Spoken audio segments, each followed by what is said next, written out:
What's up, schmucks? Welcome to Turkey Talk, the show where Turkey talks about movies and such. Flexing the sweatshirt, stretching my spine. How are you today? I hope you're doing well. It's actually hot in this room. I'll probably take this off at some point. But anywho, we have a pretty simple show ahead of us. There's some news to talk about this week. We don't have a topic because I didn't see any of the newly released movies. I'm so sorry. We don't have a topic this week because I didn't see any of the newly released movies. I know the Anthony Bourdain movie came out. I didn't see it. The new Statham is out. I was going to see that, and then I just didn't. So we're going to do the news. We have some news things to talk about. And then we're going to do the weekly media club. Homework was Girls Like Girls, directed by Haley Kiyoko. I'll assign new homework. We're going to start a new series of movies. Because for a while I was doing like series. I did the Burton Batman movies. Then I did all the Tomb Raider movies. Then I did... what did I do after that? I think there was something in between there. And then I did all of Ari Aster's movies. Then I did all of Robert Eggers' movies. Then I did all of Emerald Fennell's movies. So we're going to start a new series of something that's connected. Not by director this time. This time we're going to do... what's it called? A franchise. Jesus Christ. I can't believe I blanked on the word franchise. That's embarrassing. But anywho, before we get to that, we have news. So we're going to talk about IT Welcome to Derry, Season 2.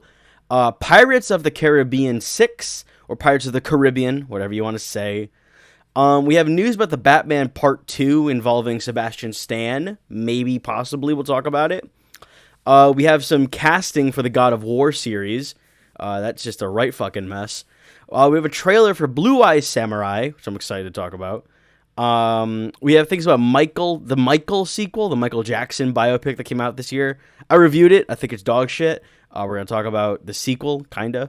And then our final piece of news, our biggest piece of news, The People vs. Gorilla Grodd has been announced, the new show in the DC universe. So we will talk about that. Starting... Okay, our first piece of news this week is IT Welcome to Derry Season 2 has been officially confirmed. I figured this was probably going to happen. Season 1 of IT Welcome to Derry was very well received critically. It brought in big numbers for HBO. This seemed like an obvious thing that was going to happen, especially because Andy Muschietti and his wife, Barbara Muschietti. Is it Muschietti or Muschietti? I kind of go back and forth. But they said that they had a 3 or 4 season pitch about the way that the show would go, where each season will go back in time a little more, and we'll kind of like go back through the different cycles of it as it terrorizes Derry. So like season 1 was the cycle right before the movies take place, which was, I don't remember, 90 something. Was it? No, it would have been 60. Yeah, 60 something. Which in the book is the era of the children loser club, and then the adult loser club is in the 90s, and then they altered it for the movie where the kid loser club was in the 90s, and then the present or future, I guess, losers club was in the modern day of like 2017, something like that. And so if we are following that, this season takes place. Actually, I have the log line right here. In 1935, during the Great Depression, a bloody massacre takes place for the Bradley Gang, a group of bank robbers who stop in Derry to buy ammo and end up facing unimaginable horror. Yeah, cool. I am very excited for this, looking forward to it. I'm curious how all of this will tie together, because an interesting plot thread that Season 1 introduces is that Pennywise, or it, is going back in time, that it seems to either be able to send itself back in time, or it's able to experience time congruently or like all at once. Because in the 60s, it makes mention that in the future, in 2017, that one girl, her kid who grows up to be Bill Hader, it has a hand in killing him, and he wants to kill her then to avoid that from happening so that he never dies. And so I am curious to see, are they going to continue that? Is he going to be in the 30s targeting someone who is the father of one of the kids from that cycle, or what? I was super duper into that. Also, we're getting farther away from things that they can reference, because there are things from the movie that are talked about, like the massacre at that the speakeasy place. I forgot what it was called. The Black Spot? Yeah, the Black Spot massacre. They mentioned that in the movie, then you actually see it happen in the show, which was pretty horrific, but also it was cool to have like that kind of connectivity. And then, like the old woman that it pretends to be in the second movie, she is, you see the young version of her in the 60s, or younger version of her in the 60s.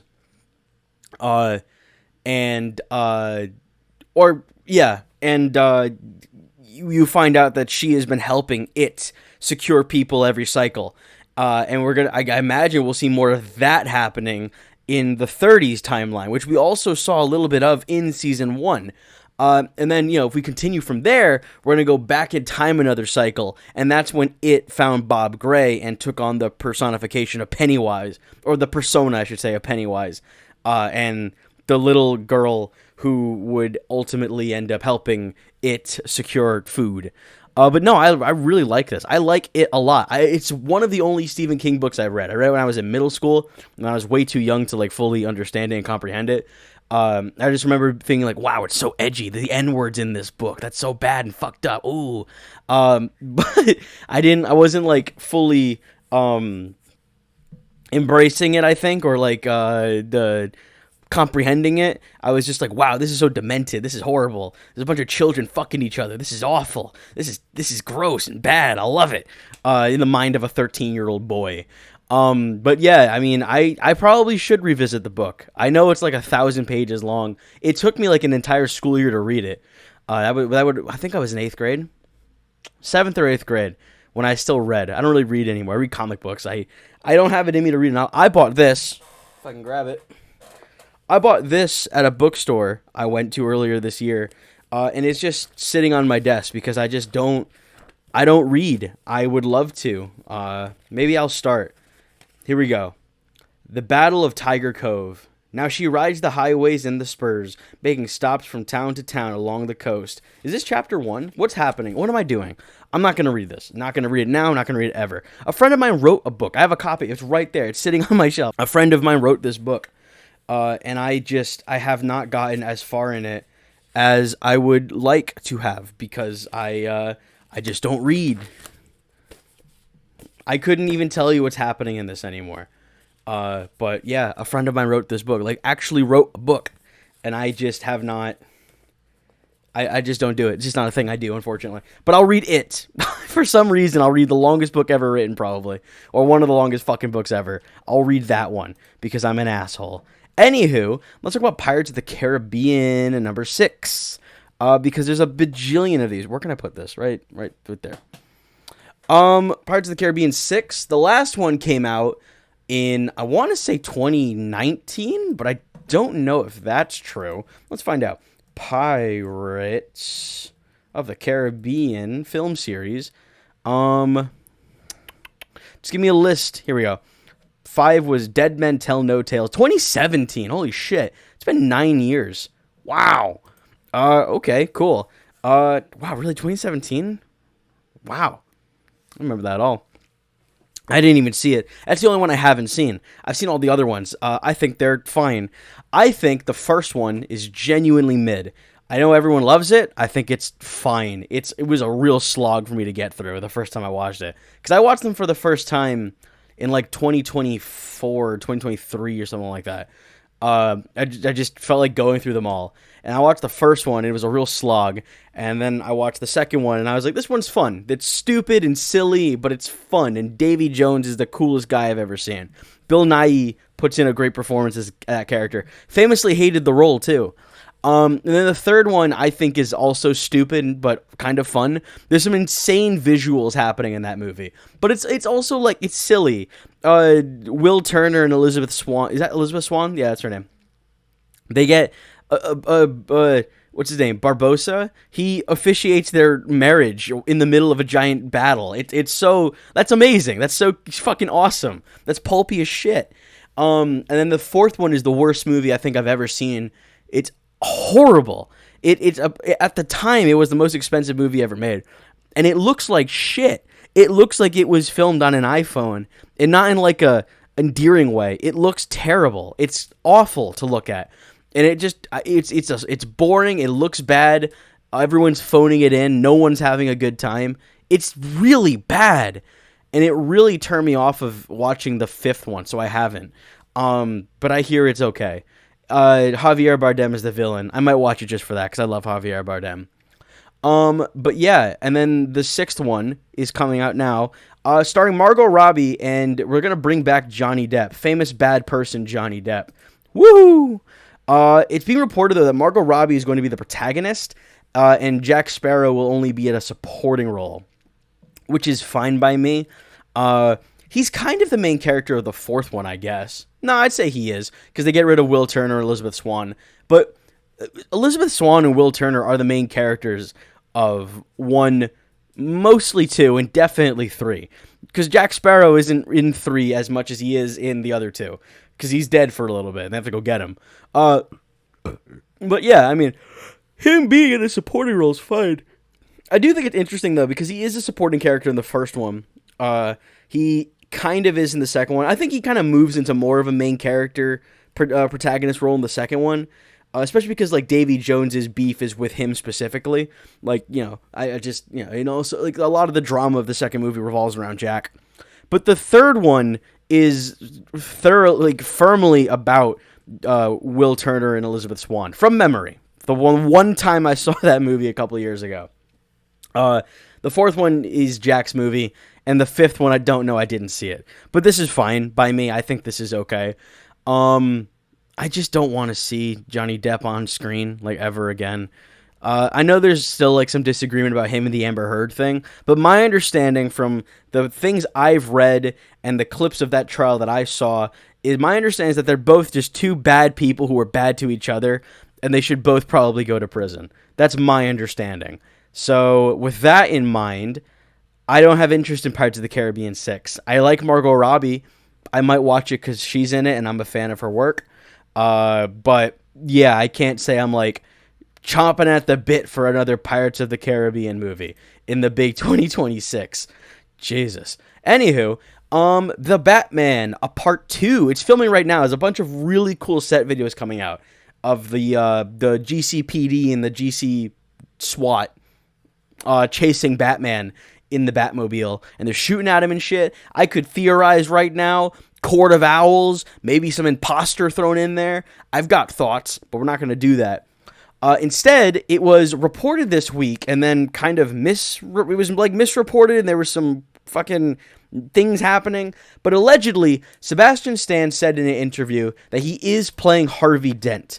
I had the whole quote, but I'll just read the part that's really juicy, in which he says, "I also can't say anything about The Batman Part 2 by Matt Reeves, where I play Harvey Dent."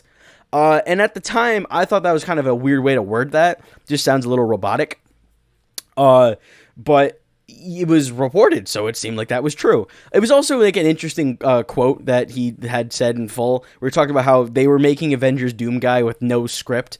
So they were just kind of flying blind the whole time. And then he transitioned from that into saying, like, but it was so different to go from that to a Matt Reeves movie. And then that's when he said, "I also can't say anything about The Batman Part 2 by Matt Reeves, where I play Harvey Dent." But it was also translated from a different language to English. So a little grace was given that maybe it was just mistranslated or something. And then, a few hours later, the article was edited to remove the line where he says he's Harvey Dent. But the journalist then doubled down on social media, and she said that Stan did say that to her. That he did say, "I'm playing Harvey Dent." Yeah, I am very interested in this, because I feel like it's just too messy. It just feels weird. It was already rumored and reported for well over a year now that Stan would be playing Harvey Dent. Sebastian, the Matt Reeves is not confirmed. Any new character who anyone new is playing. We don't know who Charles Dance is playing. We don't know who Brian Tyree Henry is playing. We don't know who Scarlett Johansson is playing. All the new people we don't know. It's all up in the air. We have theories. Some people have said that like Johansson might be playing a Leslie Tompkins style character. That could be interesting. Some people have theorized that, then the Jeff Snyder, famously wrong about a lot of things, doesn't know shit, said that Sebastian Stan was playing Victor Zsasz and Brian Tyree Henry was playing Harvey Dent. And honestly, I like that. If that ended up being true, I fuck with that.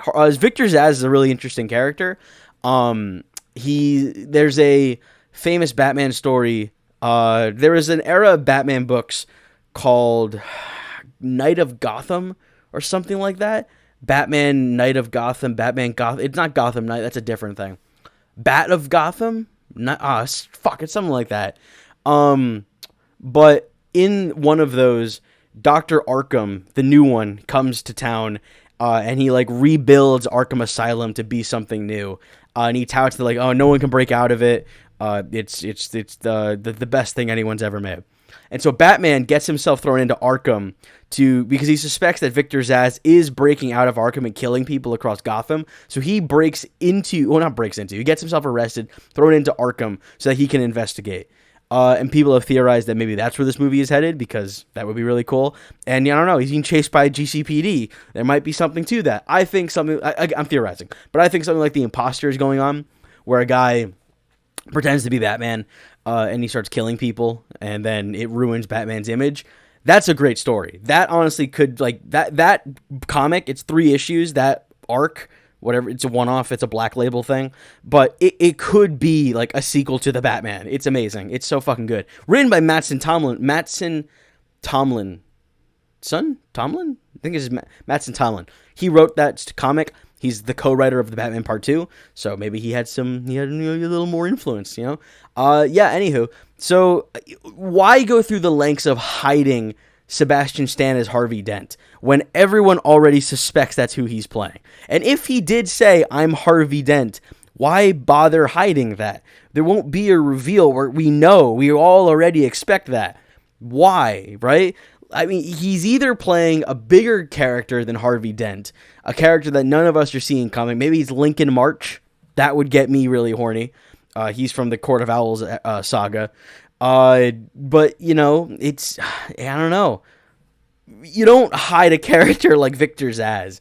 Not enough people care about that. Normies know Harvey Dent. Normies know Two-Face. But if everyone already suspects that's who he's playing, why not just admit it? Why go through the lengths of hiding it? I don't know. I'm very curious, though. And, of course, it's Batman. Why would I not be excited? Anywho, some more casting news. So, for context, we're going to talk about the God of War show. So, for context, what's his name? He was in the Odyssey. He's also Thor in the God of War game. Ryan... What's his goddamn name? Ryan. I'm looking up something right now. The Odyssey. Let me see if I can find him in the cast list.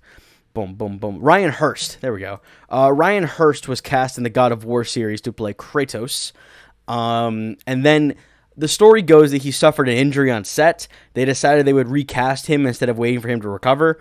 And so he seems to not agree with that choice, or there's something fishy going on and he's not allowed to say directly what it is, because he's been posting things online like, don't believe everything you see, don't believe everything you read. He posted a picture of him getting in makeup where he was, he's very big. He's got like the red tattoo thing Kratos has. And so anywho, they decided to recast, and they've now gone with Dave Bautista, who will play Kratos in the God of War show. I honestly think that's a step down. I think Ryan Hurst is a great pick for that. I don't know. Batista's not like physically big anymore. He's a very slimmed down guy, and he's talked about how it's hard to maintain that ethically and healthily. That the kind of mass and build he had when he was like Drax in Guardians 1 and 2. It's not easy. It's not enjoyable, and he stopped doing it. So like I don't know. Is he gonna be in like one of those weird bodysuits they put the Rock in from Moana. Is he gonna get big again? I don't know. I mean, Ryan. I don't know. I mean, if Ryan Hurst was actually hurt and that's not some weird cover story, then why not wait around for him to recover? How bad was the injury? And then on top of that, if it is bullshit, why do that to him? Just say we had creative differences, we're letting him go, and that could be the story. Just all of this just smells rotten to me. That being said, and I say this every time I cover this show, I'm not going to watch this. I don't care. So that's as much as I'm going to say about that. Moving on, Blue Eye Samurai Season 2 got a trailer. I was beginning to think the show was never going to get another season, because Season 1 came out in 2023, I want to say. Yes, it was 2023, I remember. It came out like the back end of 2023. Really fucking good, by the way. I love Blue Eye Samurai. That was like my favorite show that year. Absolutely incredible. But yeah, Season 2, we get, I'm so sorry. We get a little bit, but not a lot. Maya Erskine back as Mizu, which is great. I honestly would, if they recast, I probably wouldn't watch it. I think she just owns that role. She's so fucking good. I think that's still Kenneth Branagh as the guy whose name I forgot. But in the end of Season 1, she gets Kenneth Branagh, and he's a part of this like crime syndicate that raped and pillaged across Japan, and she is the daughter of one of them, or him. I don't remember if it's him or if it's just one of them, and she doesn't know. One of them raped her mom, and she's the Blue Eye Samurai, and so she seeks vengeance for what they've taken from her and her mother and the people of Japan. And so she takes him, and they set sail in the end of Season 1, and she's on a revenge mission. And even in this trailer, she says, "I choose revenge," which is peak. I love a revenge story. And they're headed to London. That's really interesting. I'm excited to see how that plays out, for her to go to a completely different place. I thought she was just going to go to like wider Japan. I think she's in Kyoto in the first season. There's some... Is it Kyoto? It might not be. Maybe it's Ginza. There's some like Japanese city in feudal Japan that the first season takes place in. I think it is Kyoto. But anywho, yeah, cool. They're going to London. I love that. I'm very, very excited. I gotta wait till January, but that's okay. I get some cool shit coming out in 2027. Blue Eye Samurai, the Superman 2, that's probably... Oh, Daredevil Born Again Season 3. Cool. Yeah, some good shit coming out next year. Hell yeah. Batman was going to come out, and then DC said, fuck you. You got to wait till 2028. Anyway, Michael 2. All right, so here we go. Michael was the Michael Jackson biopic that came out earlier this year. Genuine hot garbage. Absolutely fucking terrible. I reviewed it on the show. I think it's dog shit in like every capacity. It's fucking awful. That movie pissed me off. Well, it really pissed me off that people liked it, which is such an asshole thing to say. Like, oh, I hate this thing because people enjoyed it. But I really did, because it's so blatant propaganda for a weird guy who did some crook shit.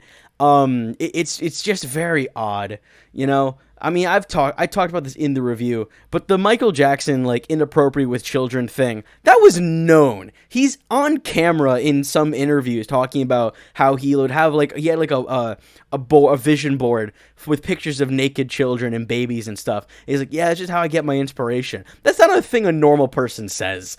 To quote the Robert Pattinson, as Chris Hansen thing, you see how this looks, right? Because you see how that looks, right? That's really weird. There was, you know, it was just one of those things that everyone knew. There's a famous clip of Joanne Rivers on some talk show where she's like, I told Michael Jackson to only date 20-year-olds, to date 28-year-olds. I didn't know he was going to find 20 of them. Oh my God. Like, it was just a known thing that he was weird with kids. And so, according to Jafar Jackson, who plays Michael Jackson in the first movie, we'll play him again in the sequel, he said that Michael 2 will touch on the child allegations, and it'll be done to give insight into Jackson's point of view. Yeah, no, bad. The first movie is propaganda for Michael Jackson. It's such an infantilized, childish version of him. It doesn't even tell a story. It's just like, my dad was mean to me. I sang a song everyone knows. We recreated a famous performance that you can find on YouTube. And that's it. That's the whole movie. There's no insight into who Michael Jackson was. There's no insight into his creative process. There's no tension. There's no buildup. There's no momentum to bring us to, like, why does he need to make the Thriller album? What's on the line? Why does this matter? None of that. Whereas you look at a movie like Deliver Me From Nowhere, the Springsteen movie last year. I fell asleep through it, by the way. I didn't finish it. But from what I did see, it's still about something. It's a week in the life of Bruce Springsteen as his father's health declines, and he reflects on the life that they've shared. He meets a woman that he's really, really genuinely falling in love with. But he's also pressured to make an album that's bigger than the last one, when the last one was monumental. And it honestly reminded me of Spider-Man. Feel like the whole world is on your shoulders, that, everyone's breathing down your neck, expecting great things, and you are just fighting, struggling not to succumb to that pressure. It was about something. And Michael is about nothing. It's a version of Michael Jackson who is so pure and childish and cartoonish, but it's done in a way to push a vision of him onto the viewers that might not be entirely genuine. Like, he doesn't swear. He declines to, like, go clubbing and partying. Very clearly has never touched a woman. Pure in a sense, which is Puritan and cringe. He only watches cartoons. He's just the sweetest, softest spoken, most polite guy in the room. He's so kind and dainty. It's such a fucking, it's propaganda is what it is. To infantilize a guy who was weird with children. That is what it comes down to. And it made me feel gross. And it makes me feel gross when people tell me they loved that movie. Because it tells me that it worked. That movie that was designed to push a very specific message onto people about a guy, and to kind of clear a slate of, allegations against him. It tells me that it worked, and that makes me feel bad. But anywho, yeah, so Michael 2 will touch on those things. I'm sure you will. Anyway, now on to our final news story, and a thing that I can be a little more positive about. The latest announced entry in the DCU, the DC universe, which so far consists of Creature Commandos, Blue Beetle, I guess, Superman, Lanterns, Supergirl, soon to be Clayface, and I think that's it. It's going to have the People versus Gorilla Grodd. Now, for anyone that doesn't know, bearing in mind, I don't know that much about Gorilla Grodd either. All I know is from, like, the very few instances of Flash media I've engaged with. The Gorilla Grodd is a Flash villain. He's a hyper-intelligent ape. He has, like, telekinesis and telepathy powers, I think. I don't know if he has telepathy. I know he has telekinesis. But he's also just a big fucking gorilla. He runs a city called Gorilla City, usually. Sometimes it's an island. I think actually it's always an island. And he's just like a conqueror. He's a lunatic. He's actually in Creature Commandos. There's a vision where he conquers the world. So maybe that's what we're setting up. Anyway, this is the log line for the show. A super intelligent ape is convicted of murdering his father, the king of Gorilla City. In an 8-part true crime docuseries, the Daily Planet's Jimmy Olsen reopens the case, investigating whether Gorilla Grodd was wrongly convicted in one of Metropolis's most famous murder trials. This, as a pitch, sounds incredible, because we've been hearing word of the Jimmy Olsen show since Superman came out, and it was going to be like we knew it was going to be some kind of true crime style show, following Jimmy Olsen investigating things. And it was, there was ideas that it'd be like a villain of the week thing, that each week he'd investigate a different DC supervillain, and at some point we'd get like Darkseid or something, because Darkseid debuted in a Jimmy Olsen comic. I still think that's very possible here. But this being a mockumentary thing about a Gorilla Grodd court trial sounds amazing. But anywho, the cast so far includes Skylar Gisondo, who's Jimmy Olsen. Jimmy Tatro is Gorilla Grodd. Beck Bennett as Steve Lombard, Michaela Hoover as Kat Grant, Wendell Pierce as Perry White. I do like that they're bringing back all the Daily Planet people. I think that's really cool. I like that. I like when the supporting cast and the small players from like Superman, the big heavy hitter movies, come back to do things. Notable that Lois Lane does not appear to be in this. Wonder why. I wonder why not include Lois Lane. Rachel Brosnahan started on TV. I feel like it's not like she's above it or anything. I don't know. I would like to see Lois Lane in this. I would take a Lois Lane solo project. I think is it Greg Rucka or Grant Morrison? One of them wrote a Lois Lane solo series some years ago that I read. I really liked it. Lois Lane's awesome. I love Lois Lane. I'd love a Lois Lane series. I think that would kick ass. Anywho, Eduardo Franco is allegedly Matter Eater Lad. Eduardo Franco, I think most people probably know him from Stranger Things. He's in, I think, season 4. He's like the pothead guy that hangs out with them.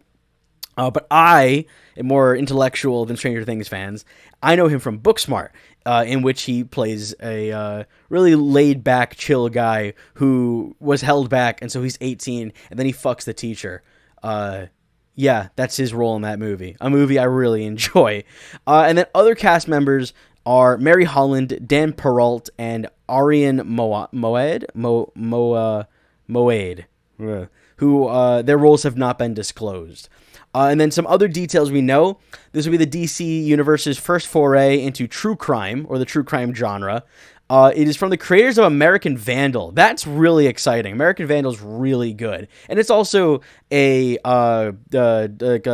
parody true crime mockumentary thing. So this is like right up their alley.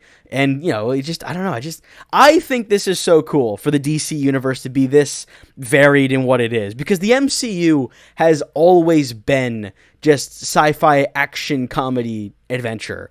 It's all they've ever done. They've never ventured away from that. Even now, that's all they do. We haven't gotten like a proper fantasy Marvel adventure. We haven't gotten a Marvel rom-com. Like the closest we got to that was like WandaVision, but they committed to that for one episode. We haven't gotten a murder mystery. Loki's kind of a mystery, but not really. You find out the answer to that mystery in episode 2 or 3, I think. It's still action, adventure, comedy, sci-fi.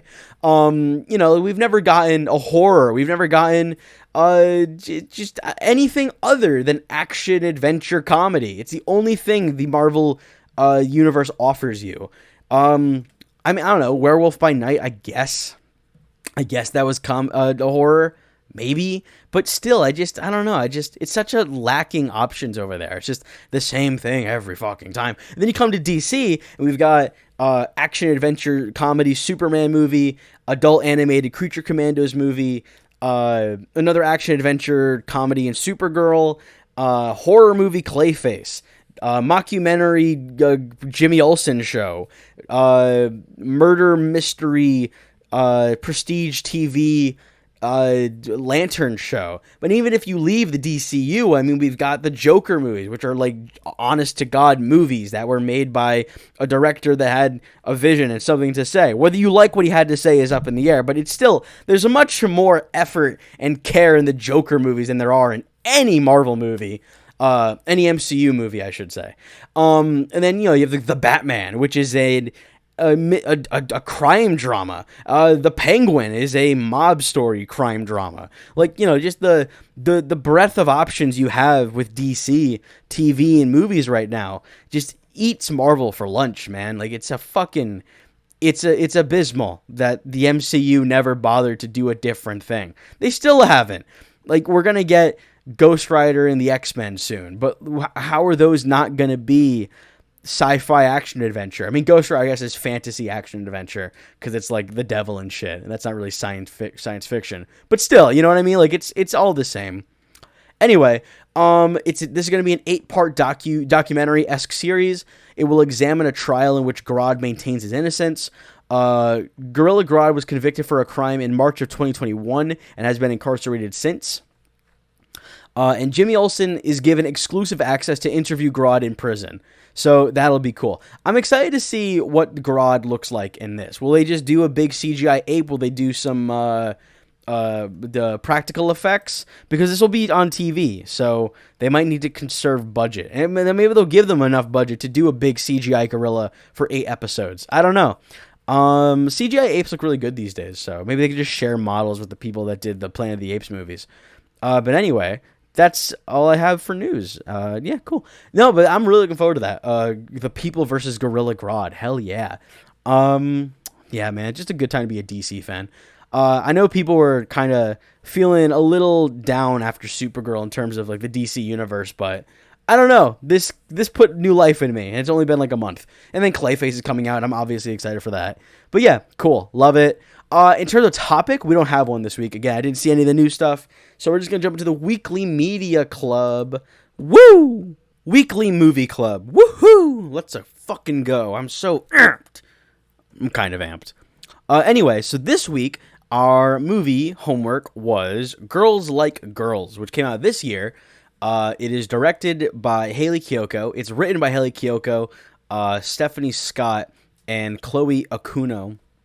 I think one of them is writer and then on screenplay, and then one of them was like story developer or something. So my understanding of this movie and like what it is that Hayley Kiyoko made a song called Girls Like Girls, which came out in, I want to say 2015. I read about this earlier. And then she wrote a novel called Girls Like Girls, inspired by the song, which came out in sometime. It was a best-selling book and whatever. And then now this movie is an adaptation of that book that Kiyoko made, inspired by the song that Kiyoko made. So this whole thing is a big like passion project for her. And this is her first directed film. And it is about a young girl named Coley who moves to a new town in the middle of bumfuck nowhere. And she meets another girl named Sonia. Coley is played by Maya DaCosta, and Sonia is played by Myra Malloy? I think it's Malloy. Myra Malloy. And they have a kind of romance. It's not kind of, it is a romance, but it's a little more complicated because it's 2006. People's opinions of queer people are not exactly ideal, especially in a town like this, but I want to talk about that. And what follows is a movie I really enjoyed. I liked this a lot. I thought this was really cute. I love romantic movies. I love rom-coms and romantic dramas and all kinds of stuff like that. I also love queer cinema. I think important voices in queer cinema are needed, and this is a great one. The last movie that I saw that had like any amount of queerness in it, I mean, The End of Oak Street has it, but the last one that I saw would have been Portrait of a Woman on Fire, which I watched at the beginning of this year or the end of last year, I forgot. Which is another WLW, Woman Love Woman, Wallowa. Let's call it Wallowa. I don't want to keep saying like lesbian cinema. Let's say Wallowa. Wallowa cinema. That's fun to say. Wallowa cinema. Wallowa. Anywho, whatever. And that movie and a lot of other Wallowa. Is it disrespectful to say lesbian cinema? Because I feel like that just flows better. I don't know. But I feel like a lot of queer relationships in movies that are between two women, they're often depicted in like a really sad way, in that like they don't end up together. One of them has to die. Like burying your gays as a trope for a reason. But I feel like a lot of that impacts women. And I don't know if that's like blatant misogyny happening there. It has to be, I guess.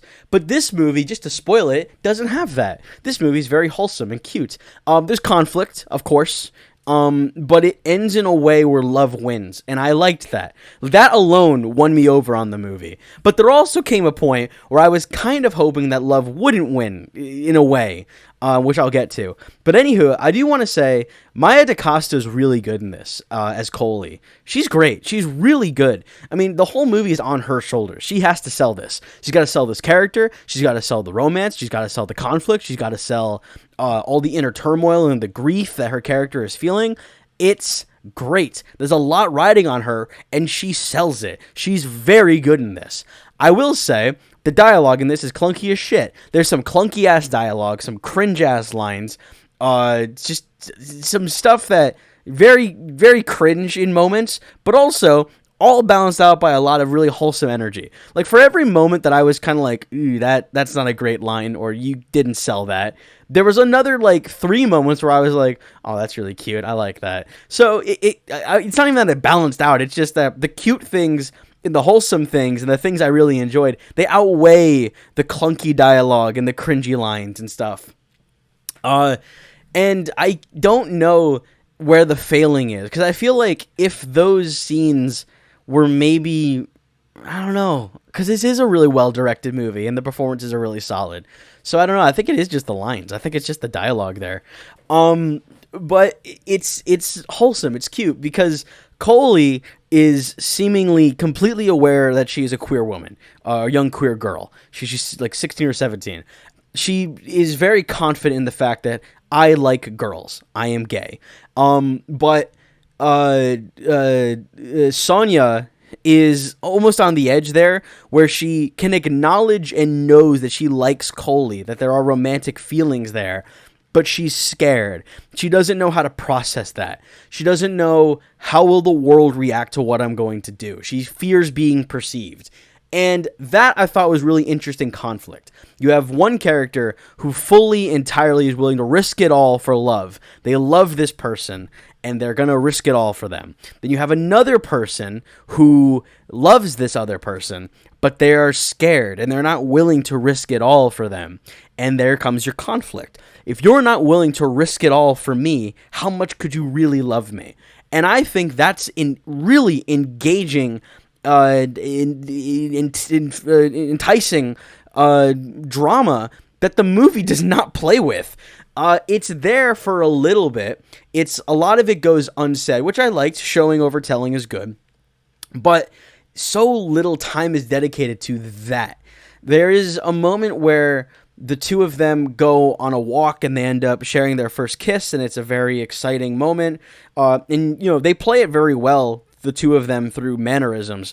You can see that Sonia's a little kind of taken aback now. It's kind of like we crossed the line, things will never be the same, and now I don't know how to manage that. And then you have Coley, who is like, oh my god, I'm so in love, oh my god, she's so smitten, and it's cute. But there's a time there right after where there is tension, where Sonia is ignoring Coley, and I wish that went on longer. I wish that we played a little bit more with the internal feelings of Sonia. Coley is the protagonist. She gets all the time in the world. This movie's about her. And so we spend a lot of time in her head, perceiving the world through her eyes, so we can understand that character. And I understand Sonia as a character, but I would have liked to have spent more time with her. This movie's only an hour and a half. I think an extra 15 minutes dedicated to more of their turmoil, more of Sonia's side of the story would have been great. I think that would have helped a lot. She is a fully fledged character. She's not, like a love interest that has no meaningful grounding in the story. The way, like, for an example, recently I saw Spider-Man Brand New Day. I talked about it on the show. But MJ in all the Tom Holland Spider-Man movies is not a character. She's a personality. She's the cute girl Peter likes, and there's nothing to her beyond that. Whereas in this movie, Sonia is a character. We know what she wants. We know what she desires. We know some of her interests. We know what makes her tick. We know her inner turmoil. We know her conflict and her stakes surrounding the choices she makes. Like, she's an actual character that feels human.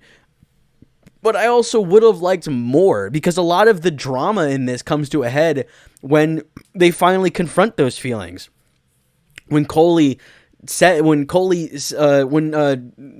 says to Coley, I do like you. I do want to be with you. And Coley says, then be with me. To which Sonya says, I can't. And that is great drama. It's engaging drama.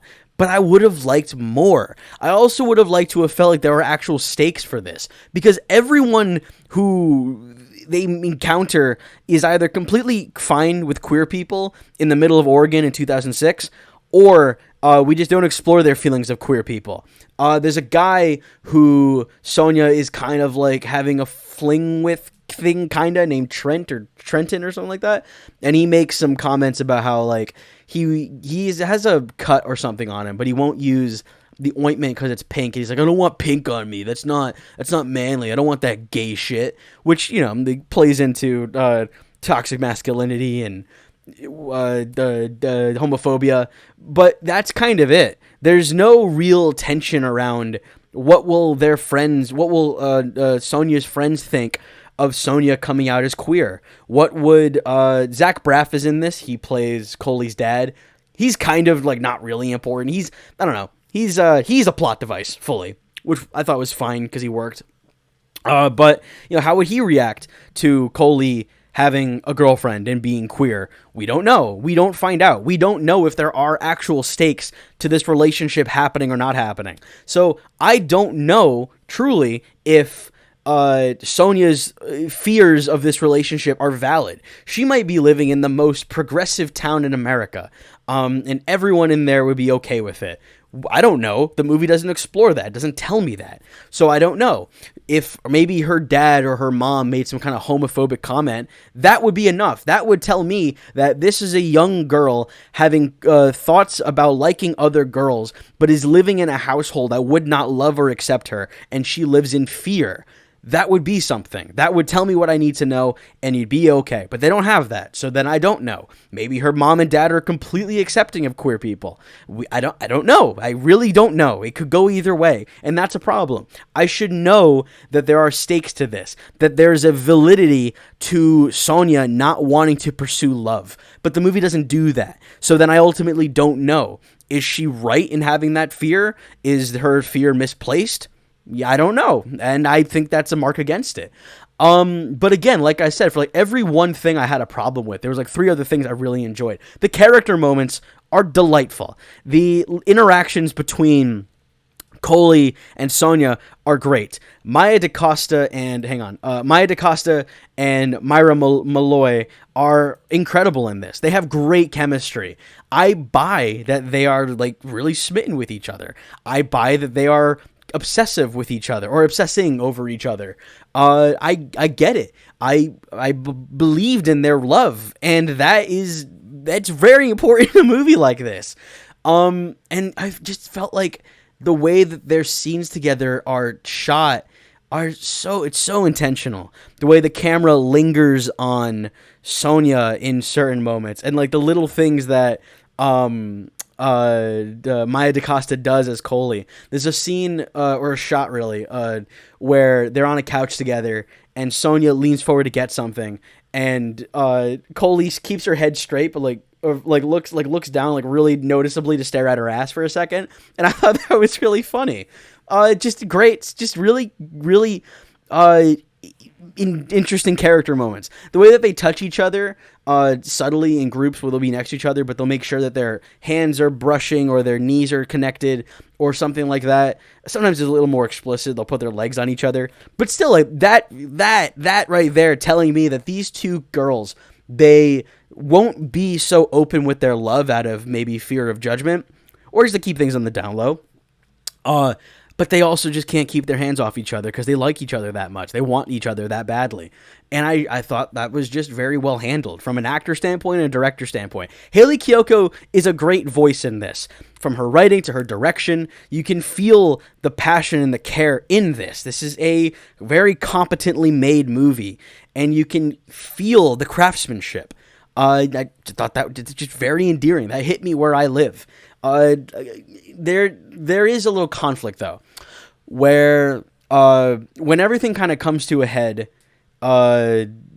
Coley ends up hooking up with this girl, and through it she imagines it's Sonya because that's who she really wants.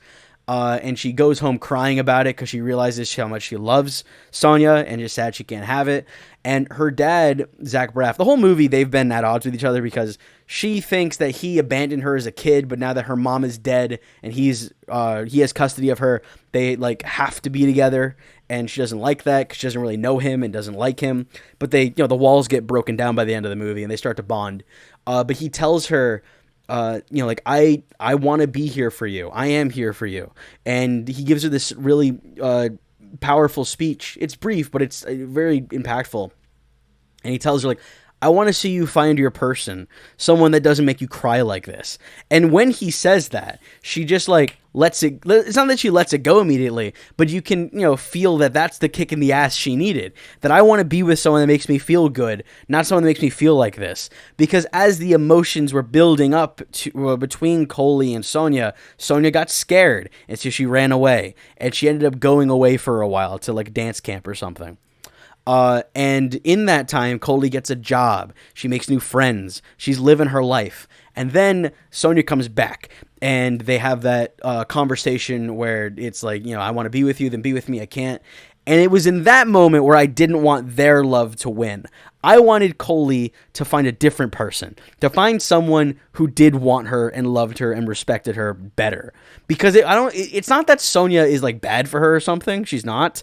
But I thought it would have been interesting if it was kind of like a good luck babe scenario in which they feel great together in the moment, in the time, and Coley is completely willing to give into that relationship, but maybe Sonya is not willing to admit that she's queer, not willing to admit who she is as a person, and it bars their love from happening. And so, she makes that choice, and then Coley gets to find actual earnest love, and it works out for her.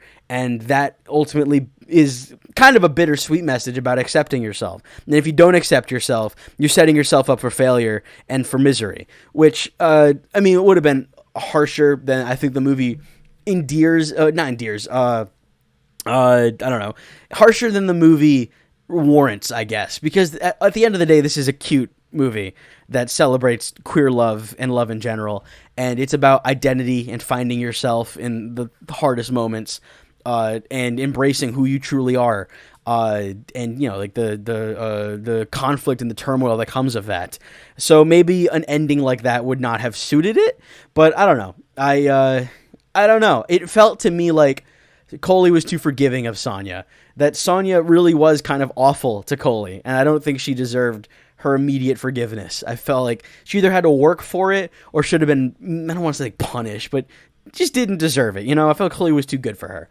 But yeah, and then the movie ends with Sonya kicking her loser-ass boyfriend to the curb, and then the two of them sit together by a pool, and they lean into each other, and the implication is that they're going to be together. And I was like, oh, that's sweet. And then I happened to check the end of the movie, just I was like, whatever, maybe there's an end credit scene. And there is an end credit scene in which Coley is leaving the party they were at, and Sonya comes running down the street, and they share a big kiss, and it's adorable and cute and sweet, and it's love winning in the end. And I like that a lot. It made my heart swell. I'm a big sappy sop. I love romance and romantic stories, and I don't know. I like when love wins. I think that's cute. But I liked it. I really did. I mean, look at how like passionate I am talking about this movie in comparison to how I was talking about Under the Skin last week or Nora the week before. Like, I had actual things to say about this movie. I was willing to engage with it as a film. Why? That's weird. Why was I so like, I don't know. I think it's just a better movie. I really enjoyed this. I really did. I might have to throw this in my top 10 of the year, as it stands. I don't know. I should probably look at that list, actually. But yeah, no, Girls Like Girls, I thought it was really, really good. It's not perfect. It's got some issues in terms of its writing. I felt the script was lacking a couple details that would have helped. I felt like Sonya as a character, she works for the most part, but a little bit more would have been better. I felt like some of the lines are cringe. I felt like some of the interactions and moments a little clunky. But again, like on the flip side of that, a lot of the interactions are really wholesome and cute. The chemistry between Maya DaCosta and Molly Malloy are Myra Malloy are beautiful and endearing, and I buy that their love is real. It's beautifully shot. This movie's gorgeous to look at. It has it looks real. Like, it looks like a real world while also being color graded in a stylistic way. Performances across the board are incredible. It's a good movie. I don't know what to tell you. It's a really good movie. It's a great character movie. I loved it. I thought it was great. I really did. But yeah, that's going to do it for Girls Like Girls. Homework for next week, we're going to do the X-Men movies. We're going to go through all the X-Men movies. I've seen them all except for Dark Phoenix and New Mutants. But I guess we'll get there when we get there. So next week, we're doing X-Men 2000 by Bryan Singer, famously a bad guy. And then we'll just go through them from there. There are a lot of them. I think there's 11, isn't there? Let's count really quick. X-Men, X2, X-Men Last Stand. Oh wait, doesn't X-Men Origins Wolverine come before one of those? I don't know. We'll just do the fourth, and then it's The Wolverine. Then it's Days of Future Past, First Class, Days of Future Past, Logan. I'm really looking forward to going back to Logan. I loved Logan when it came out. I'm looking forward to that. And then it's Dark Phoenix, New Mutants. Then it's, I guess we'll do the Deadpool movies. They're in there somewhere. So Deadpool 1, 2, 3. What's that? That's what? I lost count. Hang on. X-Men, X2, X-Men 3, Wolverine Origins, The Wolverine, First Class, Days of Future Past, Apocalypse. I forgot about Apocalypse. Logan, New Mutants. That's 10. Dark Phoenix, and then Deadpool 1, 2, 3. So that's 14 movies. My God, I might skip the Deadpool movies. I'll probably skip the Deadpool. No, fuck it. If we're doing them all, we'll do them all. I'll fucking do them. Hugh Jackman's gonna be my most watched actor at the end of the year on Letterboxd, because he's in all of them, actually, isn't he? I think he's a cameo in Apocalypse, and First Class. He's the only ones he's not in is New Mutants and the first two Deadpools. Holy shit. Anyway, that might actually work out. That might take us right to the release of Wolverine, the game. I just wanted to do it because I've been feeling the X-Men lately. Sorry, I jumped on the current X-Men run of comics, and I'm really enjoying it. The Uncanny X-Men, because there's 3 teams now. There's X-Men United, X-Men, Uncanny X-Men. There might be another one, I don't know. But I jumped on the Uncanny X-Men, and I'm really enjoying it. I wanted to find whatever team Cyclops is on and start that run, because I love Cyclops. He's my main now in Rivals, and I kick ass as him. I don't know if it's because he's easy or if I've just mastered the character, but I get MVP every round now. It's great. It's great. So it's so cool. I haven't jumped in ranked though, because I know that I'll die and I'll get mad. But anyway, that's kind of it. That's kind of it for the show. I haven't read any comic books worth talking about this past week. I've just been catching up on things. I was doing X-Men. I'm getting caught up on Punisher because I'm a couple issues behind. I bought the new Miles Morales series that started. I haven't read it yet, but I bought it. I should read that, see if it's good. I've been meaning to catch up on DC. I've been doing all Marvel. I need to read new Zatanna. I think I only read the first one, actually. I think it's on issue 6 now. Fuck. I buy it every month. I just don't read it. I need to catch up on Absolute Green Arrow. I bought some Jeff the Landshark comics. I found out that Kelly Thompson co-created Jeff the Landshark. She's writing Absolute Wonder Woman. So I'm going to read some Jeff the Landshark stuff because I like Kelly Thompson. Of the Earth is good. I read that this week, but it's not what we're talking about. I did buy, actually, now that I think about it, if I can grab it off screen, I did get the new 52 Batman. I bought this all secondhand. I have the other ones coming. So I've read this. I've read Court of Owls. I've read City of Owls. And I've read some issues of Zero Year. I think I've read the ending of the Zero Year arc, which is directly referenced in the Batman, where it doesn't matter. But I've never read Death of the Family, so I'm looking forward to getting to that. And then the actual 0 year arc, I have both volumes of. I'm dropping everything. And then I have Graveyard Shift and Endgame ordered and coming from people off Mercari because I just need more Batman. I love Batman so much. I need to read that. I still haven't read Batman Ego, which I hear is really good. I need to read that. I have been meaning to revisit Dark Victory. It's down there somewhere. I gotta read that. I love Batman, obviously. It's my favorite superhero. So yeah, looking forward to going through the New 52 run. That's all I got. So thank you so much for watching. Thank you for indulging me. It really does mean the most. Homework for next week is X-Men, the first X-Men. I'm looking forward to that. I've only seen it like 5,000 times, and I haven't seen it since... I rewatched all the X-Men movies before Logan came out. So that was what, 2019? 2016? 26? Oh my god, it's been 10 years. Yeah, that's why I haven't seen New Mutants or Apocalypse, or not Apocalypse, the other one, the Dark Phoenix, because they came out after that, and that's when I was like all done with the X-Men. Oh shit! All right, cool. I'm looking forward to that. I should watch X-Men '97. I haven't seen that yet. Anyway, again, thank you so much for watching. Thank you for indulging me. It means the most, and I hope to see you next week. So that's it. Bye.